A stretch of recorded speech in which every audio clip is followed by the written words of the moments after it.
Junior NTR గారికి సంబంధించి 'దేవర' చిత్రం ప్రెజెంట్ షూటింగ్ అయితే జరుగుతా ఉంది గదా! ఈ మూవీకి సంబంధించి దసరా బరిలో నిలుస్తుంది అంటూ కూడా అఫీషియల్‌గా అనౌన్స్ చేశారు.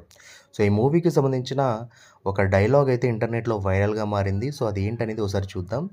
సో, అక్కడున్నటువంటి 'బైరా' అనే ఒక విలన్, "దేవరా వాడేమైనా దేవుడా? ప్రపంచం చూడని రాక్షస సైన్యం నాది. తుఫానులా విరుచుకుపడే నా సైన్యం తాకిడికి వాడు తట్టుకోగలడా?" అక్కడున్నటువంటి గూఢచారి, "దొరా సమస్య పెద్దదయ్యే కొద్దీ వాడి బలం రెట్టింపవుద్ది. మెరుపు తాకిడితో వచ్చే వాడి విధ్వంసం చాలా ప్రమాదకరం."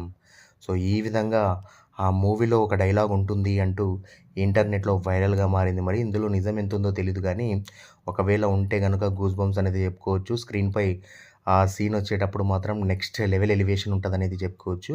సో, ఇది గైస్ ఇవాల్టి వీడియో 'దేవర' మూవీకి సంబంధించి ఇది ఉన్నటువంటి ఆహ్, రూమర్ అయితే అంటే డైలాగ్‌కి సంబంధించి. అండ్ రీసెంట్‌గా ఫస్ట్ షెడ్యూల్ వార్‌కి సంబంధించి ఎన్టీఆర్ గారు ఉన్నటువంటి సీన్స్ అన్నిటిని కూడా రీసెంట్‌గానే కంప్లీట్ చేసుకొని రిటర్న్ అయ్యారనమాట.